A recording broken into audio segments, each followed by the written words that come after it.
All right, so without further ado, let's rock and roll. So to make sure you signed up for the same webinar you thought you did, here's kind of what we're going to go over.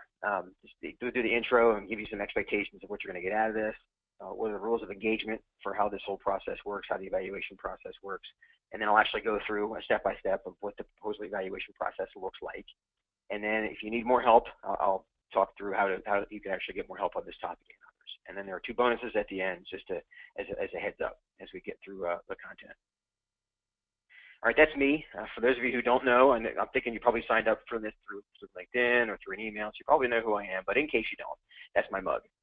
Former contracting officer, spent 16 years on the government side, worked for Air Force and Special Operations, and did lots of different source selections for lots of different things.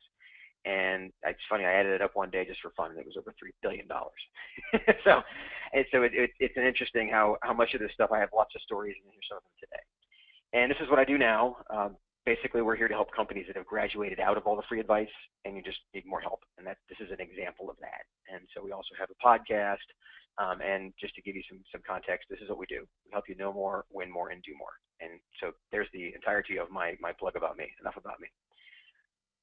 So your expectations for today. This is I lay this out there because, like I mentioned, this is a huge topic.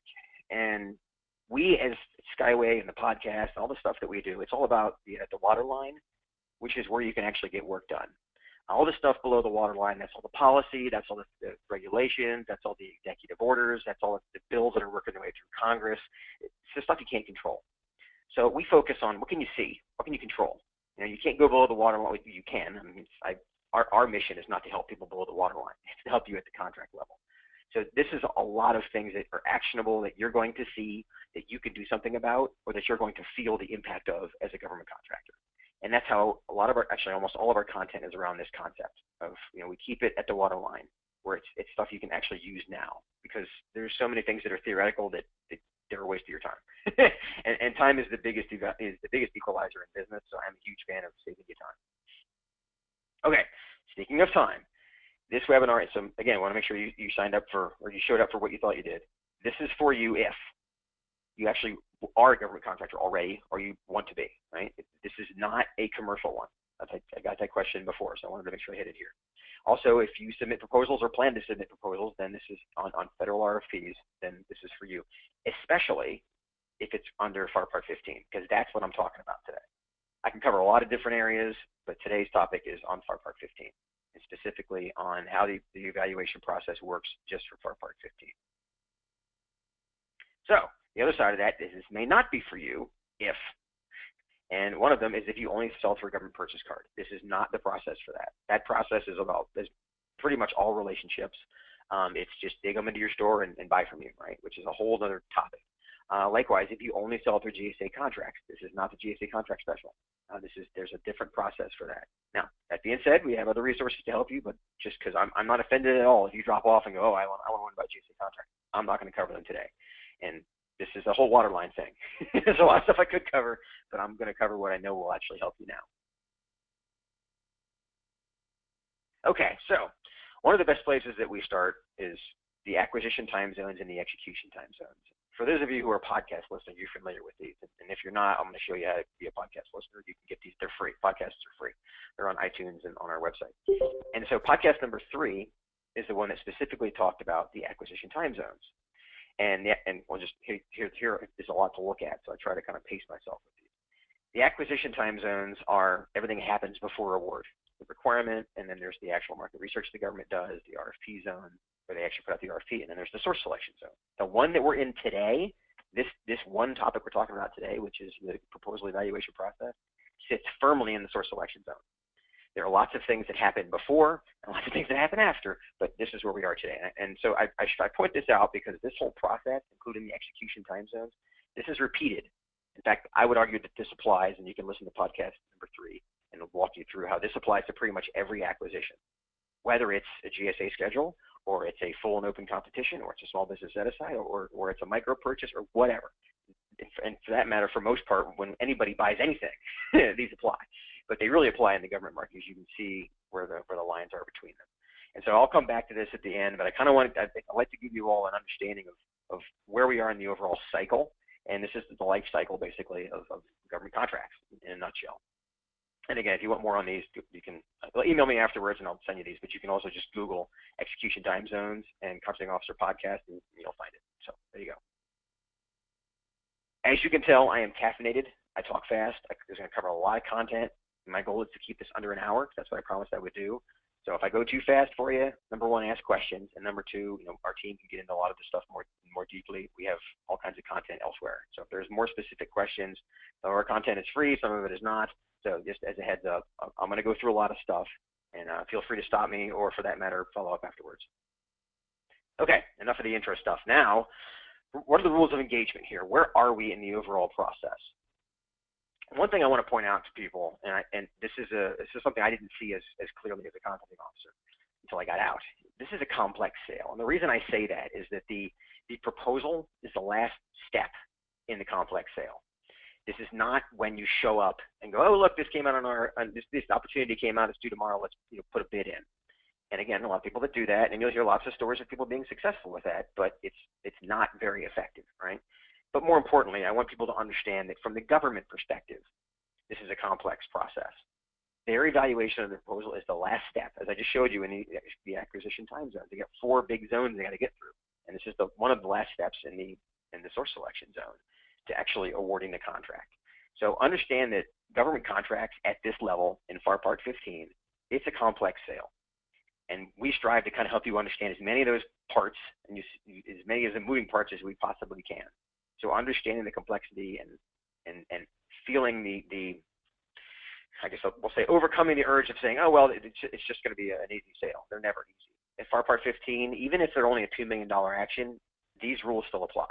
It still takes longer. It's still more complicated. There's still documentation, et cetera, et cetera.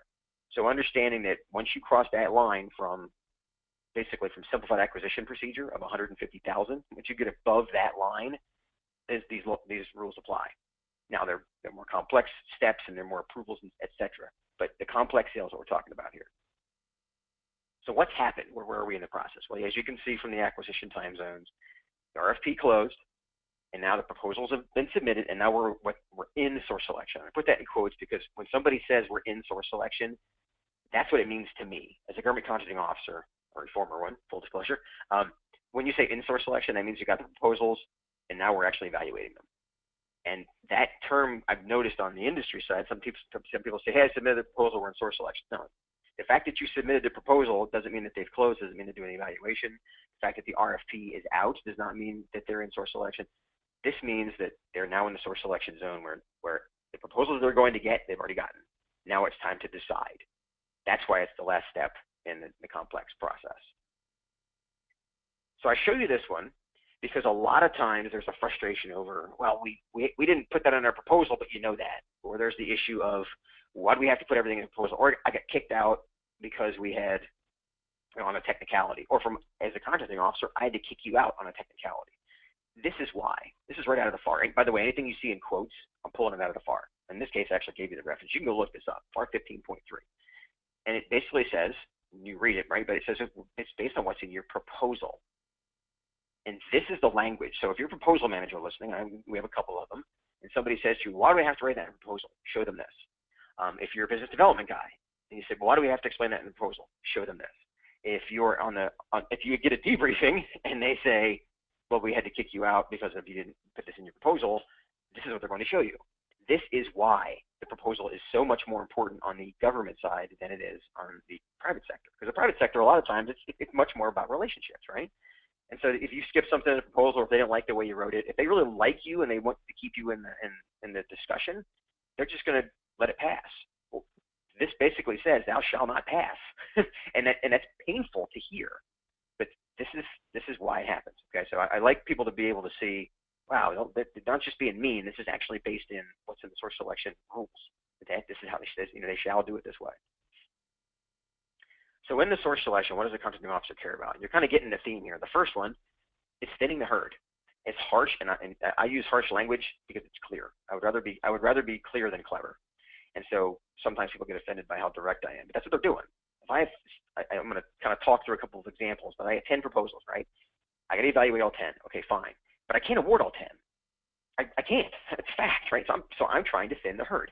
When you go shopping for a car and you go to cars.com and you've got 500 options, you're thinning the herd. You're not buying a truck. You're not buying a Mercedes. You're thinning the herd. Same thing. Okay, so just know that going in. They're looking for ways to thin the herd. So don't be low-hanging fruit. We'll talk about that more later. And they want to see, is there a clear winner? Is there a clear winner, right, is the idea behind this. But it could be things like the incumbent is usually, in service contracts especially, but also in products, they're kind of expected to be the clear winner. Now, there are variables to that. They may have outgrown the small business set-aside. Their performance may not have been great. The conditions of the contract may have changed, what it costs to get these people. I mean, here's an example. As a contracting officer, I was awarding contracts in 2009 in the middle of the Great Recession. And the prices we could get for, this is going to sound harsh, but these are facts. The prices we could get for people, because there weren't very many jobs available, period, in particular industries, but the government actually had, we had war in Iraq. I was a special operations command. We had a lot of stuff going on. So we were hiring contractors, right?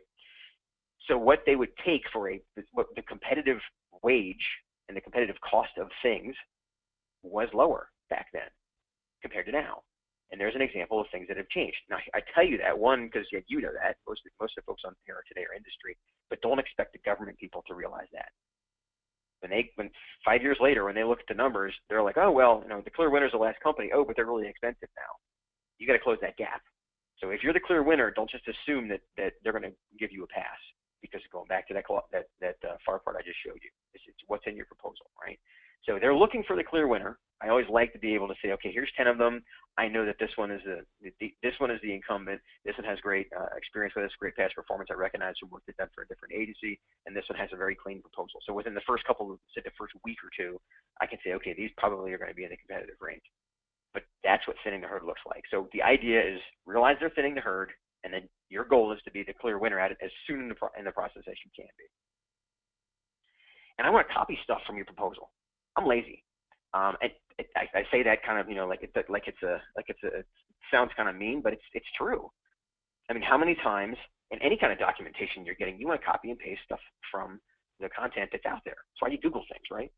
So the simplest way to think of this is a competitive range determination, which I'll talk through how that works, but the asterisk there means that that's the contracting officer's responsibility, regardless of whether or not they're the one who makes the final decision, and most of the time they are. But regardless of whether or not they make the final decision, they are making the competitive range determination. I, as a contracting officer, want to be able to copy and paste really, really juicy, relevant stuff from your proposal. I want to be able to say, because they're able to staff more quickly, because of this person who works in their office who's a full-time recruiter and has been doing this for 20 years as this evidence, I want to be able to copy and paste that into your transition plan evaluation.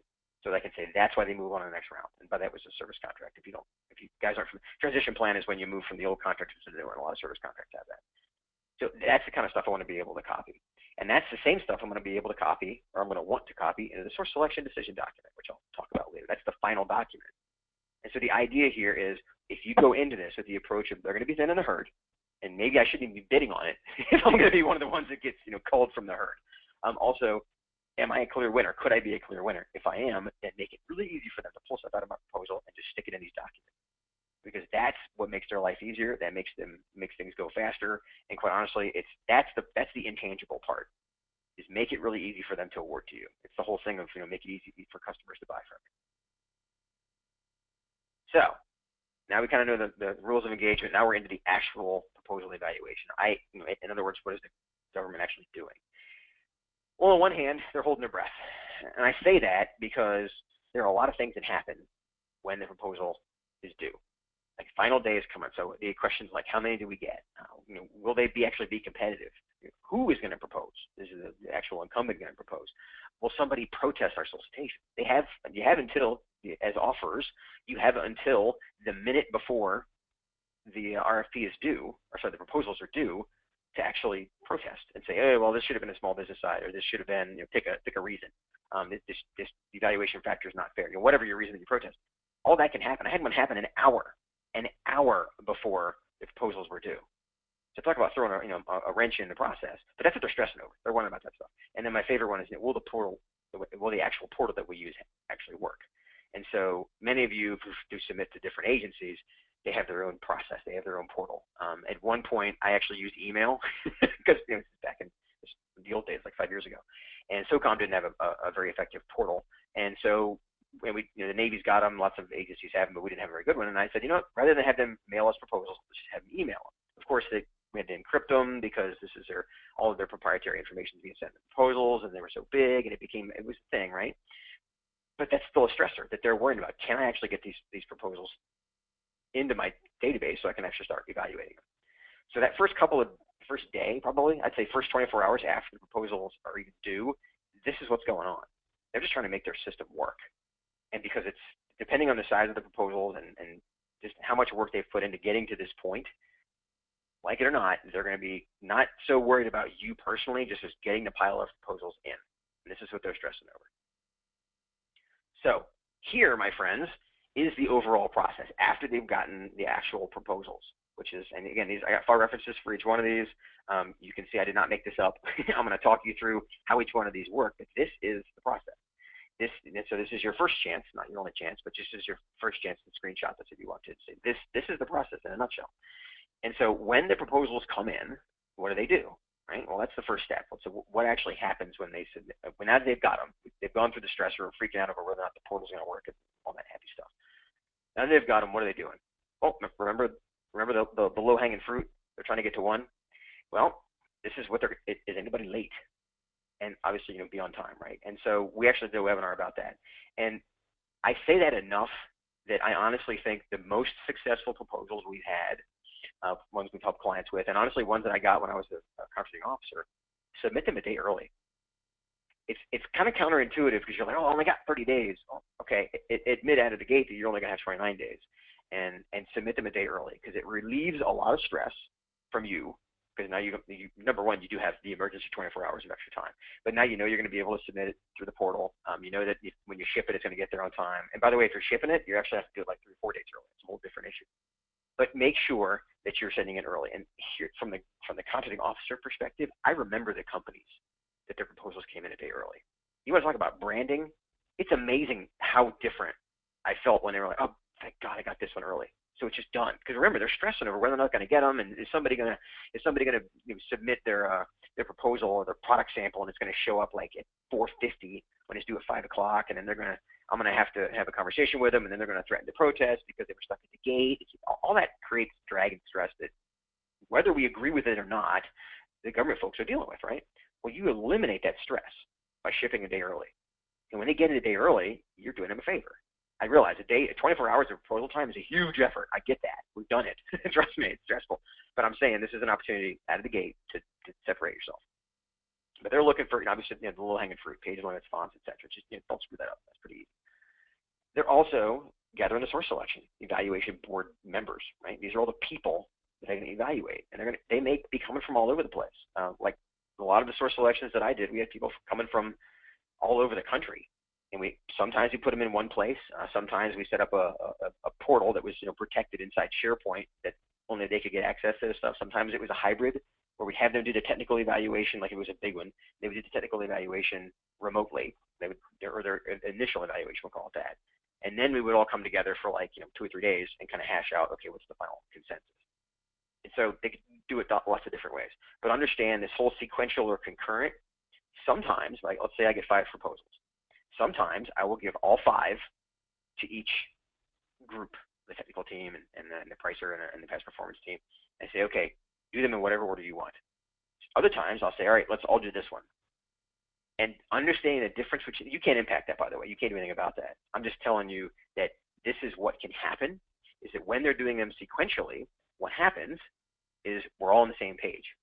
We're all on the same cycle, and all in the same time frame, right? And so what happens, of course, is that the proposal technical portion usually takes longer to evaluate than the pricing portion, which is why I stopped doing it that way. Now I give them 5, and I say, okay, you finish your 5, you finish your 5. And the other part of this, as far as whether they work concurrently, is that a lot of contracting officers still hold to the concept of you can't have them talk to each other. You'll see things in RFPs like you're not allowed to have any pricing information in your technical, or you're not allowed to have any past performance information in your pricing volume, because they want to be able to give it to the pricer, and depending on the size of the contract, there may be a pricer, there may not, but that's a whole other conversation. They want to be able to give it to them and say, okay, you evaluate that part, but don't talk to them. My strategy, which is what we push on the podcast, and half of our listeners on the podcast are government contracting officers, is let them talk to each other. And the example would be things like, the easiest one I think of from my history is we had one where the price for a particular month jumped like 40% for a particular service. It was for testing equipment. And it got more expensive just in this 1 month. It was in January. And that seemed really odd to the pricer. And so he walks across the hall and talks to I was okay with them talking to each other. He walks across the hall and talks to the technical team and says, does this make sense to you? And as it turned out, yes, because they happen to be up in the northern tier of the United States. That time of year in particular, they knew that it was going to be really, really hard for them to actually get any testing done outside. So during that time of year, they had to ship the equipment down to, like, I think it was, I don't know, Nevada or somewhere, where it wasn't so cold, and they could actually test it, which cost extra money, right? So that logic between the two, the government team had to work to fix that. I tell you that because this is an opportunity. The pricing volume usually doesn't have a page limit. Well, there is your opportunity to tell that story in your pricing volume. You don't have to get into technical. You don't have to explain all the technical nuance of it. Just basically say, because we have to ship this to a different location because of the snow, it's more expensive. Problem solved. And you just save that price or the time of having to walk over. Or for that matter, the awkward conversation of, hey, I want to talk to the proposal guy. I want to talk about the technical section with the guys evaluating the proposal. Can I do that? That eats up time. So make it easy for them and insert your story into the pricing volume. All right, so that's the proposal submittal. They've gotten through, they've racked and stacked, kicked out the people who, let's say, because this is a fun story, let's say we had 10, and one of them was late, and one of them was not compliant because they didn't follow the limitation and subcontracting clause. I take on that one because it's amazing how many times I had to, amazing is the wrong term. It's unfortunate how many times I had to kick people out of a competition because they didn't understand that clause. So let's say we're down to 7, right? We got to eliminate 3. So now we start the evaluation. What's happening now? Well, remember I talked about the source selection evaluation board was being collected, right? Well, what exactly are they doing? Well, there's a technical team.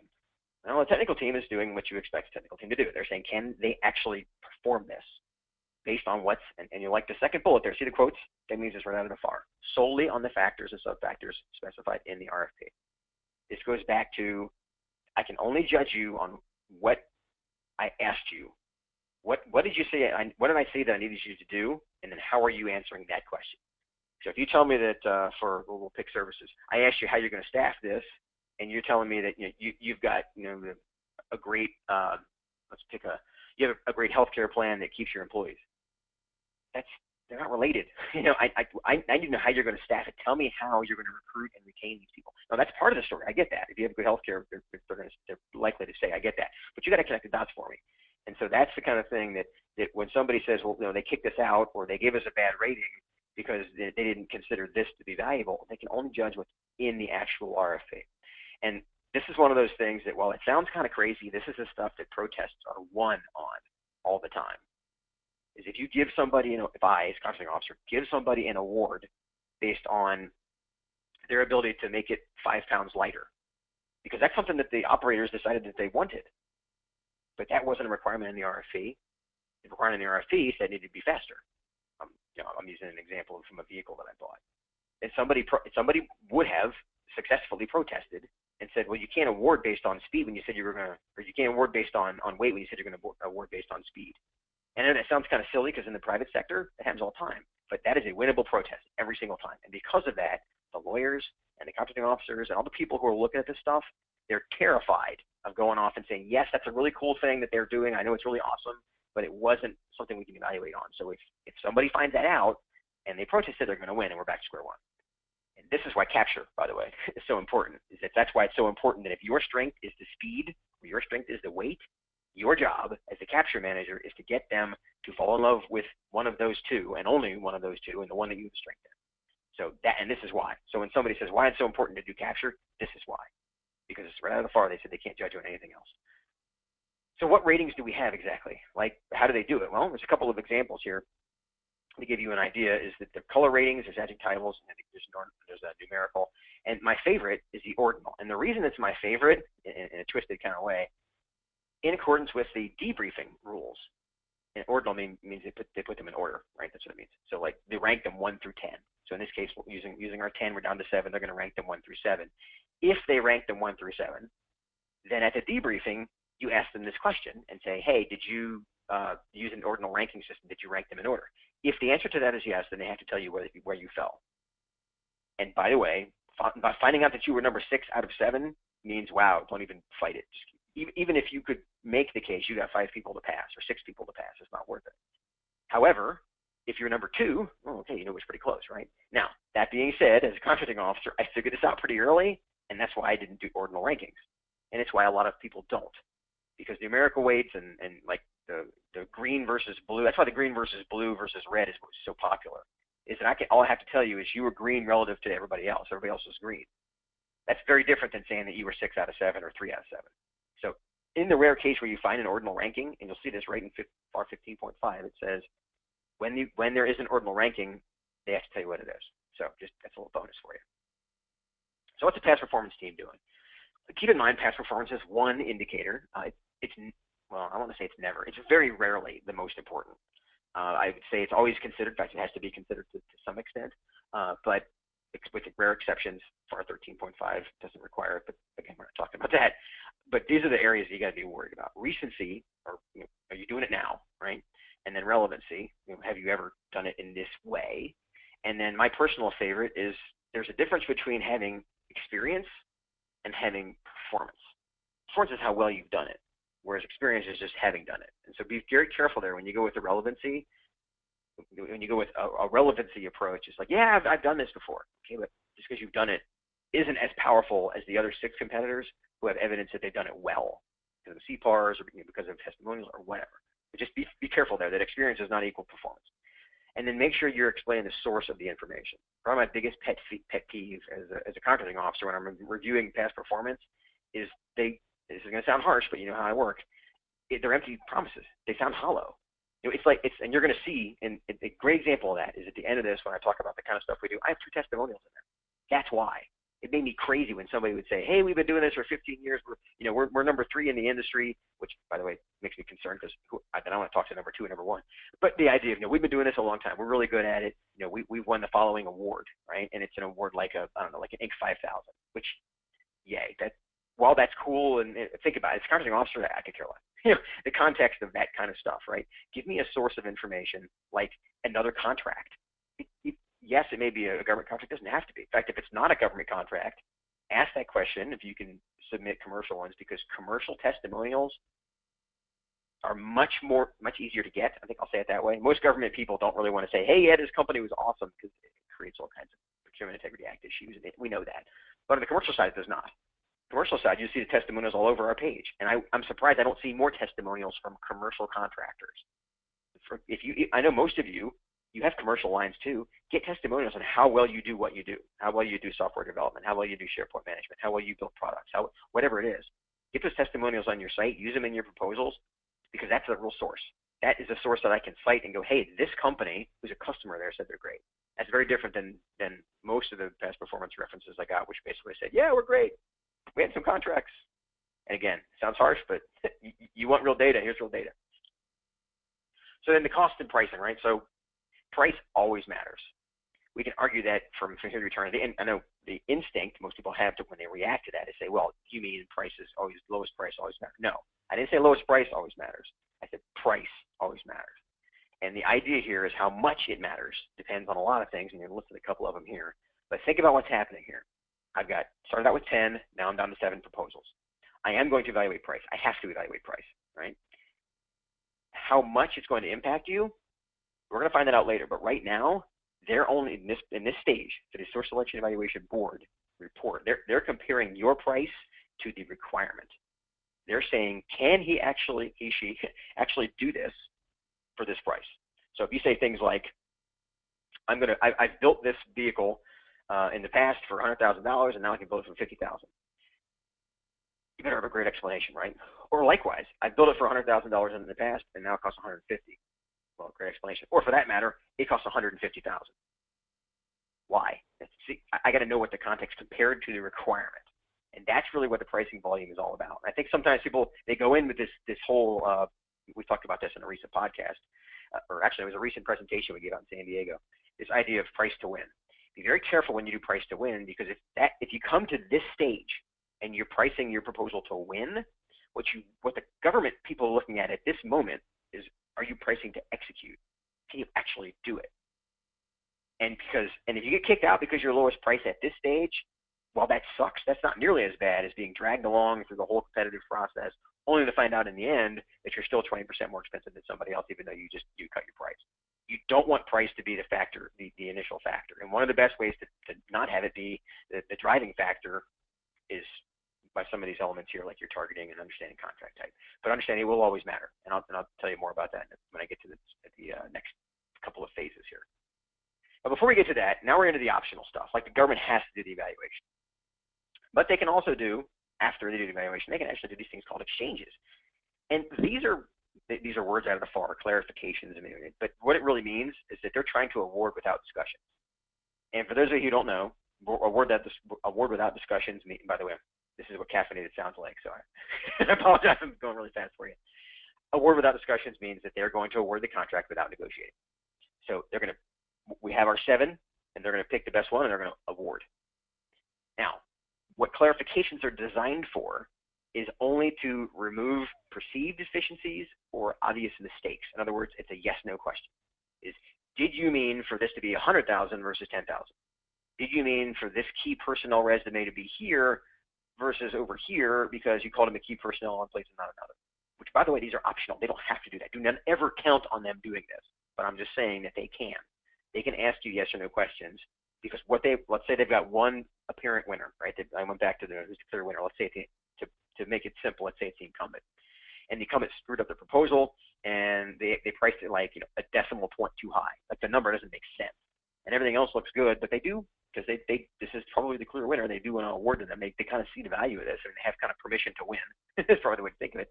And so they can send a clarification and go, did you mean for this to be 100,000 or 10,000? And it's yes, no. So there are 2 options to pick from. And so that's what exchanges is used for. But I want to point out once again, this is optional. This is very rarely used. In fact, some attorneys when I worked at Special Operations Command, the attorney didn't like this at all.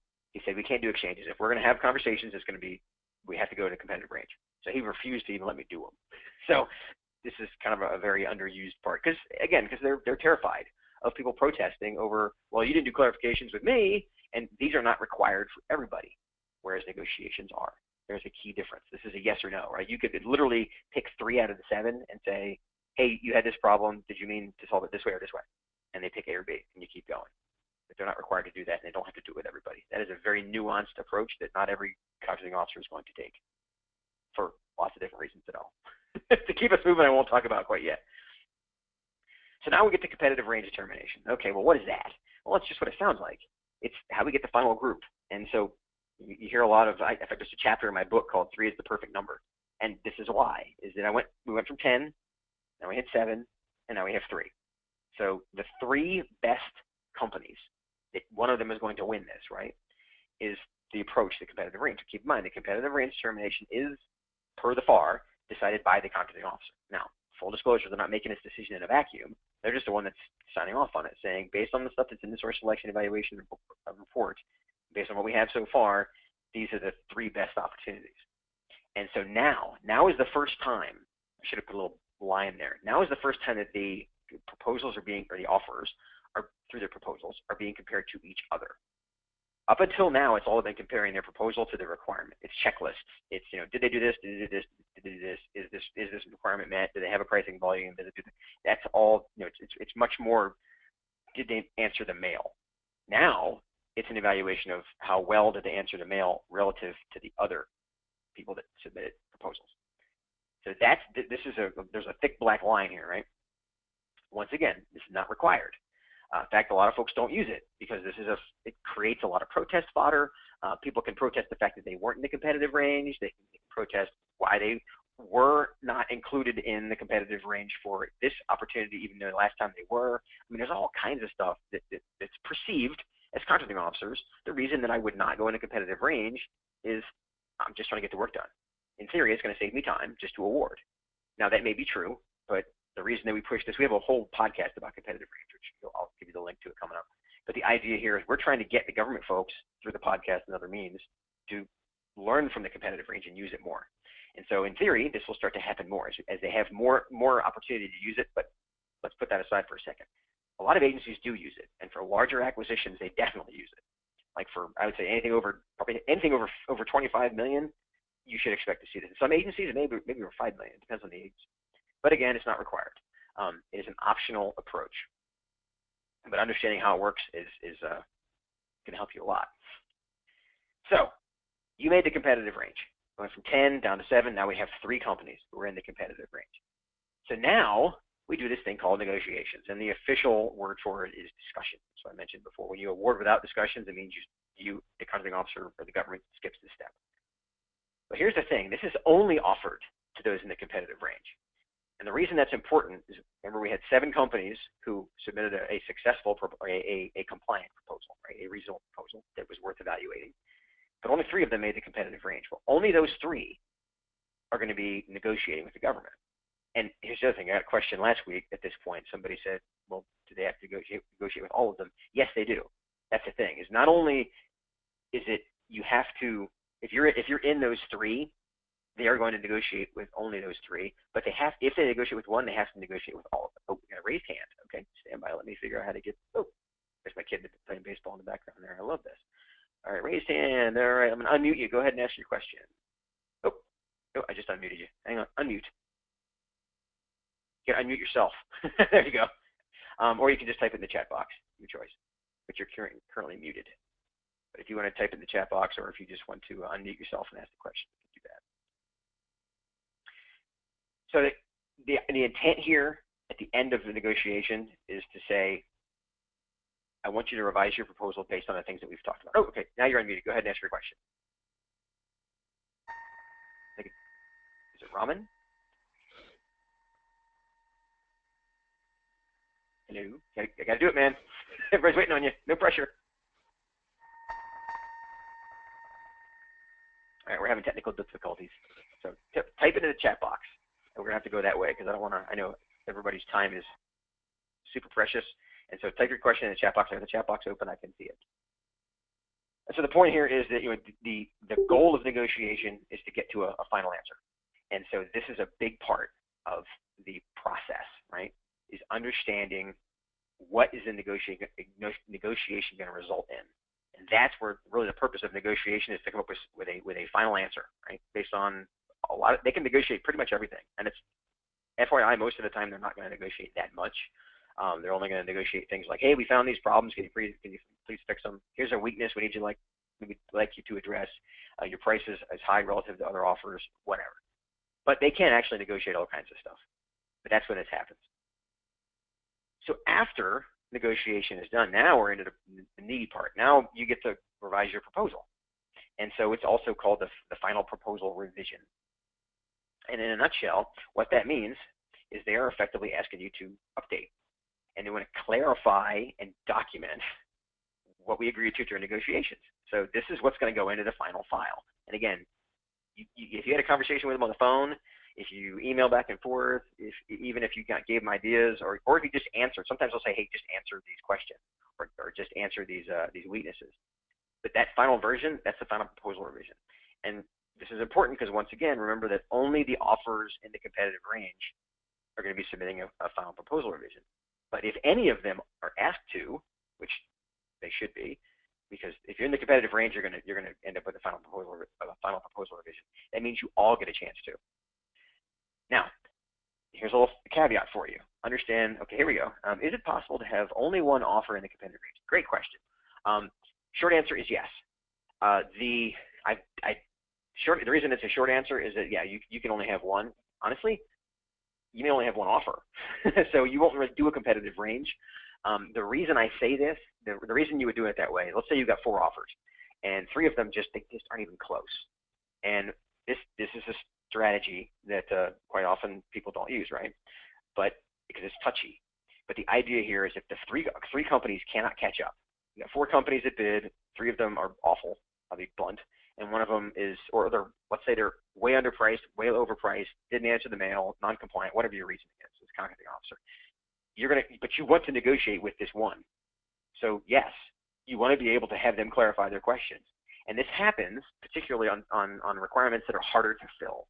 So an example would be like DCAA type of pricing expertise. I don't know how much you all know about that particular skill set, but there are a few people that do it and do it well, and the government is looking for people like that, right? In fact, we had a proposal that we put out, or a RFP we put out for that, and so you get a couple people that give you a proposal that are average, and you have one it's above average, but it's still got issues. And so the answer is, I want to be able to negotiate with the one that's above average. So yes, I can go into the final proposal range with them, which is the competitive range. So I can bring one company into the competitive range. So that's the short answer. The longer answer is, most often they won't. They'll keep at least one of the other companies in.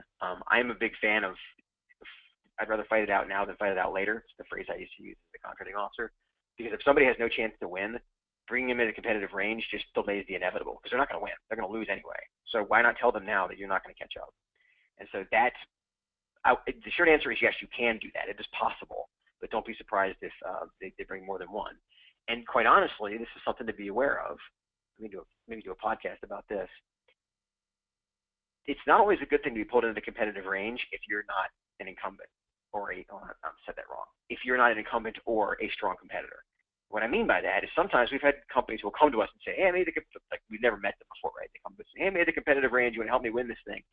And we're way too far along in the process to be able to really effectively help you without getting blamed for things going wrong. Because what could have happened in that story I just told of the pricing skill, let's say you were company number 3, meaning you had no chance to win, but the lawyer said, well, you have to have at least 3 companies in the competitive range. You can't have one, because some people disagree with me on this one. And so now you're one of the 3. You have no chance to win, but you're along for the ride. If you don't know that, number one, it's mean to you. I would argue that it's a waste of your time and it's a waste of government's time. It shouldn't happen anyway, but it does, right? So it's going to happen. So if you're one of those 3 and you're not the number 1, it's a waste of your time. So just because you made the competitive range, be very leery of whether or not you're actually going to win this thing. And so here's my next caveat I'll tell you in this idea of, yes, you're offered. See, all offers can submit. It's actually may. All offers may submit. Right here, this little word is right at the far right. They may submit a final proposal revision. You don't have to. If you're so far behind, if they say your price is extremely high relative to other offers, and you have like 15 significant weaknesses, and you're looking at this list of stuff going, this is a heck of a lot of work for a $1 million contract. I got other stuff to do. You don't have to submit it. Just walk away. And I know I'm getting a lot of eye rolls over this one, but I'm telling you, this is something that I wish people knew, that you could just walk away from it. And here's why. This is the kind of stuff that you, once you get sucked into, once you submit your final proposal revision, it's just dragging out the inevitable. Because now you're going to get the final letter, and now they're going to expect you to potentially protest, and it changes the whole caveat process, right? So the better way to think of this is stay in your weight class, be in opportunities that if you know you're not going to catch up, and I can tell you within 5 minutes by looking at a debriefing letter if you're going to catch up. Just by the wording that they use, I can tell you you're not going to catch up. It's okay to walk away. It's okay to walk away at any point during this entire process. In fact, it's very smart to walk away at any point during this entire process if you don't think you can win. And that requires you to be in your weight class, which is a whole other webinar that I'm probably going to do in about a month or so. But that whole idea, I think some people don't realize that you don't have to submit a final proposal revision. Just because you're in the competitive range doesn't mean you have to keep playing. You may be far down in the cycle. So thanks, Raman. That's a great question. Okay, so now we've done the proposal revision. We've got the final proposal revisions in. We've reviewed them again, and now it's time for the source selection decision document. And again, you see right down at the far where this thing comes from. So what is this thing exactly? In short, it's the decision of the source selection authority to pick company A over the other 2 companies in the competitive range. Or for that matter, it would still be the document. Let me go back here for a second. If the government skipped this, and this, and this, they could skip all 4 of these and go from evaluation, boom, right to that document. By the way, remember I said these are all optional, so I should put an arrow. In extreme circumstances, they just hop right down to here. But there still is a source selection decision document. And to clarify, source selection authority is not always a contracting officer. More often than not, I mean, the FAR says unless the agency procedures say so, it is the contracting officer. So for the vast majority of people putting out proposals that are under $50 million, and even, dude, I awarded a $55 million contract. That was a source selection authority. So it depends on the agency, depends on the size. But more often than not, it's going to be the contracting officer. In a few cases, it's going to be like the head of the contracting activity, or it's going to be the acquisition executive, or it may even be the colonel that works in the field or whatever. But the point is, these rules still apply. This is what it does. It's their comparative assessment of the proposals. We're back to that again. And we talked about that a couple of minutes ago, this idea of what's in your proposal. This is what we're talking about, is they can only use what's in your proposal. So if I tell you the whole difference between the contracting officer versus the general who is, in the field, right? He says, hey, I want to give the award to this contract because they have a great presence on the ground here in our facility. They do great service, etc. But if that wasn't part of the evaluation criteria, they can't use it. Or for that, okay, here, how about let me say it more harshly. They can use it, but then when there's a protest, they're going to lose. We're back to square one. That's why people like me will say you can't use that. And you'll hear, I know, I can hear people saying, oh, there's all kinds of stories of people using that. Okay, fine. If your goal is to be the 1% who gets away with one, knock yourself out. I'm telling you how the process works and how you can win within it. So, sorry, I get a little touchy because on LinkedIn I got attacked for saying things like this. I'm like, this stuff's in the FAR. It's how we execute. So just understand it. It's their independent assessment, and that word I was required by the attorneys to put that in there. This is my independent assessment, and I'm documenting my rationale for anything that. And then, that last bullet there is anything that I relied on. And that's why I would put things in there, like I relied on the expertise of the DCAA auditor to tell me this is a fair price for this cost type contract. I relied on the ISO certification that these companies had in order to justify, paying an extra 2% for their process. I'm telling you what I relied on. And by the way, when you protest, and I'm not suggesting people protest. Let me put that out. I don't put that out of your head, but this is the easiest way for people to understand it. Is that this is the document. It's the first thing people see. Not the only one, but it's the first thing people see when they protest. And this is why I would share this with people. During the debriefing, I'd give it to them. So another one of those random recommendations I give you is when you go to the debriefing, ask for this. They may cross out the parts that are not about you, but at least you'll be able to see it. In fact, sometimes some agencies are picking up the habit of giving it to you anyway. So just be aware that you're not entitled to it. I get it, but when you know this go back here. When you know this process and you understand where their pains are, and you understand what they're dealing with, and you read these parts of the FAR, or you talk to people like us who know it, you can speak their language and say, hey, can I have this? Here's why I want to know this. And you'd be surprised you're speaking their language. You're able to address their concerns in the wording of your question. Okay, so now we've done the whole thing. We've picked the actual company. It's time to award. That's going to be easy. No, it's not. In fact, it can be painfully frustrating because of things like, for example, there's a contract writing system. In the DoD, Department of Defense, there's this thing called the Procurement Desktop Defense, PD2. And there are other ones, just Conwrite, and each agency may have their own process.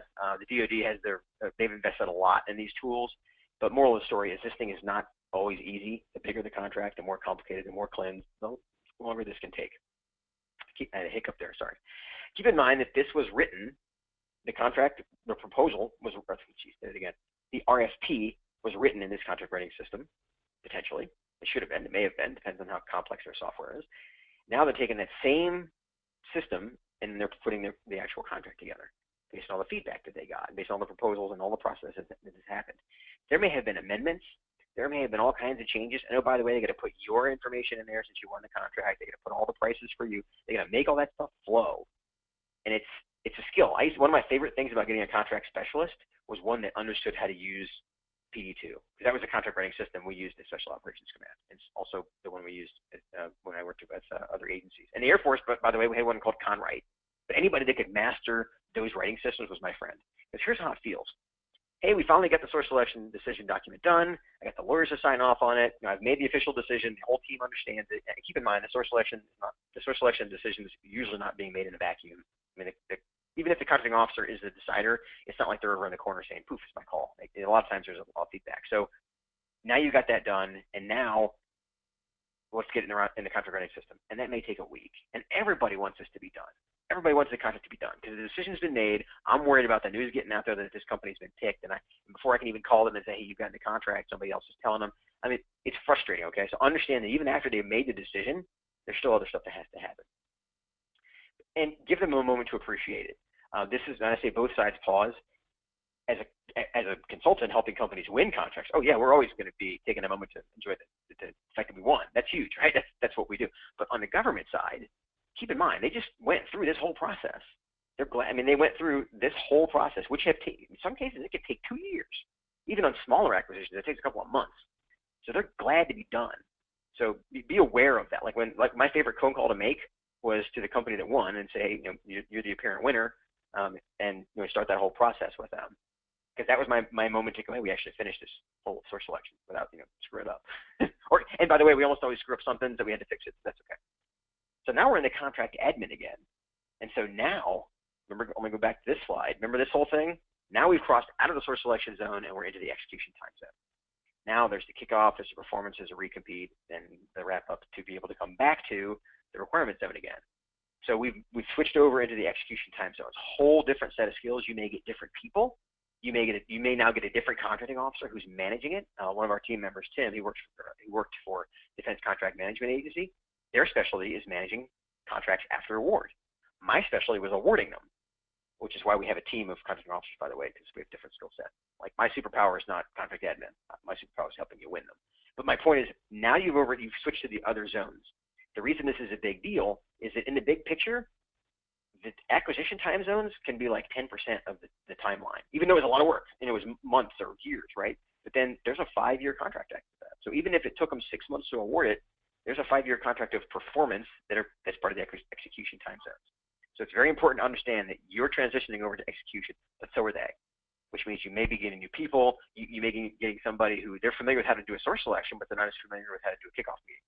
For example, I had a contract specialist who had never done a kickoff meeting, and it was pretty awkward. I didn't realize that until she's sitting in the meeting, and I'm listening to her like read the slides, and I'm thinking she's never done this before. It's my fault, by the way, because I didn't actually talk to her about ahead of time because we were running too fast. But that kind of stuff happens. It's a different skill set. So be aware that you're going to need a different set of skills. And by the way, so is the government. And don't just assume that they have it. Okay, boom. There's a whole story for you, right? And so here's your second chance to take a screenshot with your phone. This is and these podcasts are all free. And so each one of these topics I talked about, we cover in more detail. I think like between 15 and 30 minutes each. And so if you need more detail on these, this is one way to get more help. And this is the free stuff. You go to contractingofficerpodcast.com and you'll see all of these. And I think a lot of you probably are podcast listeners. And by the way, email me afterwards and I'll show you how to get the podcast on your phone if you don't know that. But here's more information, right, to be able to get you more help. And as promised, if you're looking for even more help, the next phase we're going to talk about is, well, how does Skyway actually help you with this kind of stuff, right? And so in a nutshell, here's what our membership does. Number one, it saves you time. Is you get answers within hours, not weeks. So there are things that you could look up in the FAR eventually, right? But if your time is what you're craving, and I know we're all craving time, this membership program, and I'll walk through how it works, but this is what it does, is it saves you a lot of time. We had somebody ask, slides available? You know what? Yeah. Yeah, good question, Jim. Yeah, you know what? I'll post them on our website. It's funny. I never thought about posting them. I created this thing a couple weeks ago. So let me make a note. Stand by, everybody. Jim asked me a good question. He said, are the slides available? And I said, you know what? Actually, how about this? Why don't you email me? Even better. Email me to remind me because I know I'm going to forget. But yeah, as for slides, I can email them to you. At some point, I'll have Shelly put them up on the site. Shelly, she's our Air Force Services contracting officer, but she actually manages the website. So good question. So the idea is it saves you a lot of time. Next thing, it saves you money. Is you cut contract proposal and admin costs. And so we do both. We help with targeting opportunities and writing proposals and all that, but we also help with the contract admin side. And to have 3 or 4 contracting officers available full-time is going to cost you, I don't know, $400,000. And as you're going to see in a few minutes, the community you can join for $1,500 a year and get access to a lot of stuff. So it's kind of insane. Like it's a very different model. I will tell you that. I got one of our new members out in San Francisco. He just joined last week, and he said, this is a disruptive business model to this industry. And I said, thank you. 5 years in the making, but here we are. And so it cuts your costs a lot. It'll save you time and save you money. And, of course, it also helps you. You're actually going to make money. Our members join, and they actually double their prime contracts in the first year through lots of different reasons. One of them is proposal management. We get that. We have community members who are proposal managers because it's not all we do. And quite honestly, there's just such a huge industry with so many people that need help. I mean, we have, in quotes, competitors who are members. But in reality, being a member is going to make you more effective because you're going to target better, you're going to perform your contracts better, which are going to make you more competitive when you recompete for them. So all of those things. So it does all 3 of these. So who actually joins the community? Let me give you an idea. There's two general groups. Group one are the people who just need the context. Like kind of stuff I talked about today, that's going to be my context. You understand, what is the government thinking? Why does it take so long? Why does this email that I sent them piss them off? Why are they upset that I didn't answer this question? Context. That's really the basis of why I started Skyway 5 years ago. There's so much context missing. Both sides don't understand each other. And we have government folks in the community too, because they're craving the context. We're sitting between the two, trying to create better context. So if you can fall into that group, the community membership is going to be for you. And here's an example of somebody who this is why she's a member. She's a proposal manager with a large business, and so she doesn't use us for consulting, obviously. But as you can see from her testimonial, and I love this. I put it in red because I was so proud of it when we got it. Is a big part of the community vastly outstrips any training she ever gotten. I was like, holy crap, that's pretty cool. This is what I built this thing to do, is to just help people understand the contracting officer is one of the three very important players in this process. And so I'll tell you the three players on the government side. There's the user, i.e. the person that needs it. There's the economic decider, i.e. the general, the Congress member, whoever controls the funds. It says, yes, you will go buy X item. And there's a lot of people in between there, but the other big one is the contracting officer, because they're the one that actually makes sure that the contract happens. I mean, those two people can't really get a whole lot done. Congress can say, hey, go spend this money, but if there's no way to spend it, it doesn't happen. The user can say, hey, I really want this stuff, but I need the contract. I need to get it somehow, right? And likewise, the contracting officer doesn't operate in a vacuum, because they don't actually have the money. They don't actually have the need. So by themselves, without these two customers' support, the person with the money and the person who has the need, that's what the contracting officer does. So that's why it's a triangle. They all are dependent on each other. And so that's why it's really interesting to me when people say, like this, just like Wendy says, having the contracting officer's perspective is what makes this valuable to her. So if you're in group one, which is the folks who you just want the content, you want to be able to post questions, and I'll walk you through what that looks like. Second group, because I get a question a lot of times, in fact, I just got a question from somebody recently, is, well, what if I need more help? So we call it hands-on help. So hands-on help would be, you're in the second group. So Jim Duffy from Graytech is an example of that. And if you remember, I said that we save you time, save you money, make you money. Well, you notice that direct our focus, the first red block there, saving him time. And then, of course, saving him thousands of dollars to actually get the proposal done, saving him money. And then winning the work is making him money. So there's an example. That's why I love this testimonial. And you go to our testimonial page, and there's dozens of these things. But this is one of my favorite ones because he's got all three of them in there. Great writer, by the way. He packed all three of our missions into one. And that works really well. So what exactly is the membership? Now you know who's it built for, and what does it actually do for you? And here's what it actually is. So the first thing is this ask a contracting officer forum, and that's just what it sounds like. And so it's a team of, there's 8 of us, right? So you post a question, it's included in the community. This is a forum.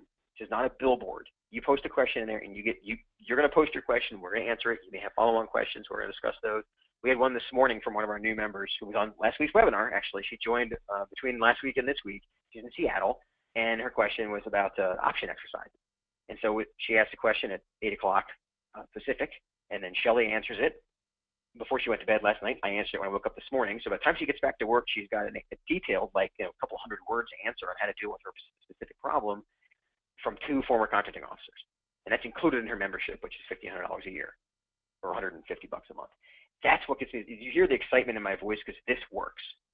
Before the community, you can get this on LinkedIn. You can ask questions to people on LinkedIn, but they're not there to serve you. We know her. We know Trina. Trina is one of our community members. We know what she's afraid of. We know what she's concerned about. We're answering it in context of serving her. That's a very different model, and it works really well. And you hear my excitement because I know that this is what I built Skyway to fix. So many small companies, they're sitting in between being all the free advice that's out there from LinkedIn, PTAX, Small Business Administration, whatever. But they need this they want help. They need this kind of stuff. I want some answers, right? This is how they can get it. We also do 2 live webinars a month. They're just like this. They're more detailed. They don't. They're actually usually about an hour. The one I did last week was about the top 10 FAR clauses you got to know about.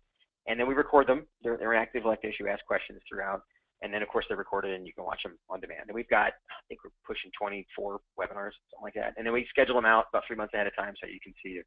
And they're done through GoToTraining. So if you're using this format, you've already got it figured out. You'll be able to sit in the live ones, and then the regular ones is just video. You just click on the video, and they play right on our site.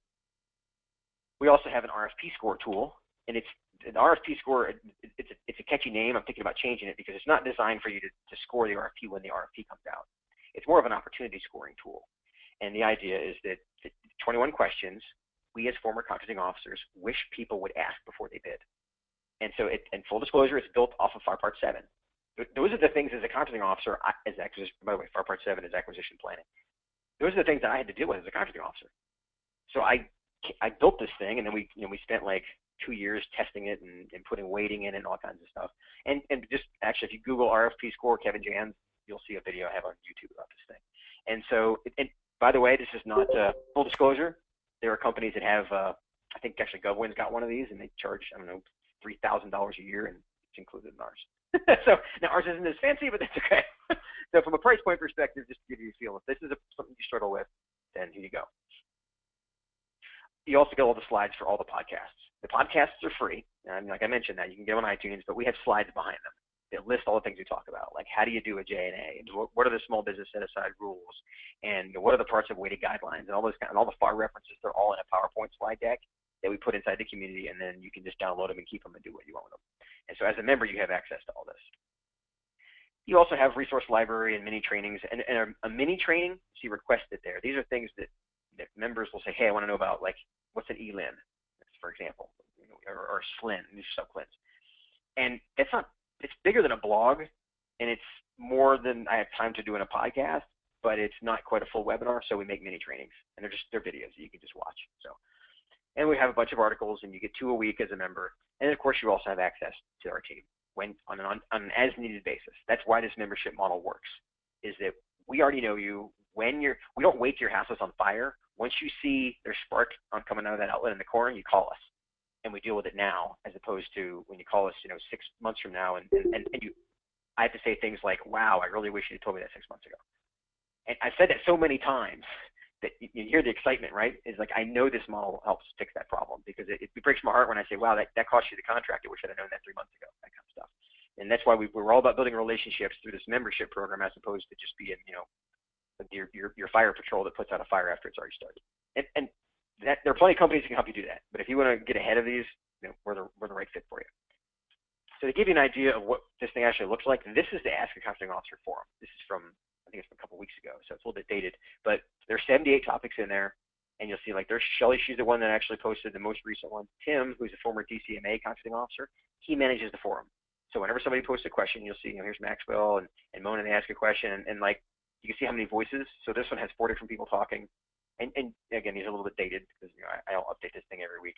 But you get the idea, is that there are 251 replies. So you post a question on anything you want to know in the government contracting space, and you get answers from multiple contracting officers. And so this gives you a feel of, I'm not just making this up. This thing is, we spent 2 years building this website, and it's pretty awesome. So now that you've been here for the whole thing, your first bonus, just email me, and I'll give you a free copy of my book. So there's my email address, and just email me. And the idea behind this is, you can see from the subtitle there, former CEO explains why the government market may or may not be for you. And I wrote it originally to help companies that I saw were just chasing the federal market, and they shouldn't have been. But what it's evolved into is that a lot of large business employees have bought it. A lot of people have read it, and they like the fact that it points out the key differences between the government market and the commercial market. And those of you, I know a couple of proposal managers, we have people who already have government contracts, a couple people who are employees of large businesses on here. My point is, it's less than 100 pages. From what I've heard, from the reviews that I've gotten and the questions I've gotten, that it's worth. The idea is, I wanted you to be able to pick it up before you get on a plane in New York, and by the time you land in LA, you get some real insight from it. And so, because it saves you time, it's a short book. So anyway, but you can get it for free. Just email me. Bonus number 2, and this is your one call to action, is go to this website and ask for a demo. And Joe will walk you through the whole community and show you how all those pieces work, how this actually works for you, what it specifically is designed to do for you, how you get content every week, how you can ask questions, how you can ask a demo, how you can ask for a webinar, all that stuff, and how you can get extra help when you need one-on-one help. Joe can walk you through the whole thing. So my one request for you for sitting through, I appreciate you sitting through a lot of content. I'm talking really fast because I want to give you a lot of valuable stuff. And so this is your one call to action. Now, if you end up joining by next Friday, you get a couple of extra bonuses, like a free federal checkup or just 2 hours of free consulting. Because a lot of this is people. Our biggest competitor is people doing nothing. and I know this helps you. So if I can motivate you to try it, it's a money back guarantee. Just try it. Go take the demo and join the community. If you don't like it in the first month, I'll give you your money back. But I'm so confident you're going to like it, and I know it's going to help you, and it's going to make government contracting better, and it's going to make you better, that I'm willing to risk giving you your money back. So there's your one call to action. By the way we built the community is that the membership rate and the consulting rate are locked when you join. And we're going to be raising the price probably. Again, this isn't part of the pitch. It's just a fact. It's $150 a month, and the consulting rate's $150 an hour. And those are locked for members who are in before we raise them again. Last time we raised them was last October, so it'd probably be a few months. I'm not trying to be tricky here. I'm just telling you. This is something that, because as the membership grows, it's worth more. And then as we get more content in here and we get better at what we do, we're going to be charging more. But those of you who came in early, you're early-ish, we're still in year 2 of the community, your rate's locked. So consider that when you join, your rates are locked for life. And that, my friends, is thank you for sitting through it. Let's check my time here. It is, I'm 7 minutes over. I apologize. I got a little excited in some of those examples. So this is your one call to action. Go to skywayacq.com and ask for a demo. And the other bonus is if you want to email me. Last week somebody asked to see my email address, so I'll go back to that one. Yeah, so email me there, and I'll send you that. It's a PDF, and it's less than 100 pages. You can read the book. Okay, any questions? Okay, one question about what does it say? Pacing. Oh, the pace of help. So if you want more regular help, we do have what's called a partner level membership, which the idea there is you have a regular check-in with us. It's a bigger financial investment, but the idea there is it's more customized to you. So some companies need 10 hours a month, some companies need 40 hours a month. That's a different level. We can talk about that. You send me an email. Question about targeting. Yeah, we actually have a lot of content. Actually, my favorite topic is targeting. Targeting is probably I would argue, the single biggest overlooked part of this market, because the market is so huge that it's really easy to chase everything because it's everywhere. But because it's so big, it's really easy to target. And there's there are free resources out there. In fact, if send me an email and I'll send you a couple of links. Like you can go to my LinkedIn profile. You can look up, go to our YouTube channel, look up Skyway on YouTube, and you'll see a couple of free videos we have about how to use USA Spending, which is a free government site to be able to target opportunities or to target agencies, things like that. There's also a couple of podcasts about that. Podcast number 16 and number 64, I think, both are about targeting. And then, oh, by the way, we also have a target market assessment as a resource that you can hire us to do. But that's maybe an advanced approach depending on what you need. Okay. And one more here. How does contract admin work? I'm gonna assume that the way you're asking that is like our contract admin support. How does that work? And in short, that's what the community model is for. Is it you join the community, $1,500 for the year, right? When you have a contract admin question, you post it in the forum. You could email somebody. You could buy a block of hours, and we can help you with your specific issue and come up with a plan. But the idea is it's just-in-time support. That's why the community model works so well for companies, is it really gives you the ability to, I have you on speed dial, right? And then when something comes up, then I can call you. And that's the model that it's taken us a couple of years to build it, but that's how the model works, and that's why it works. So, and contract admin, going back to your question, that's why it's so effective for contract admin, because contract admin doesn't require a full-time person. One of the frustrations I saw with people is they would hire somebody like me, a former contracting officer, to manage their 3 contracts. It's not a full-time job. It's not. If you do it right, it's not. So the idea is that, okay, well then you end up giving it to like your admin support person. Well, it may be a full-time job for them because they don't know what to do it, and they can screw it up. And it's really, and like I just talked about, it's really easy to mess up contract admin things.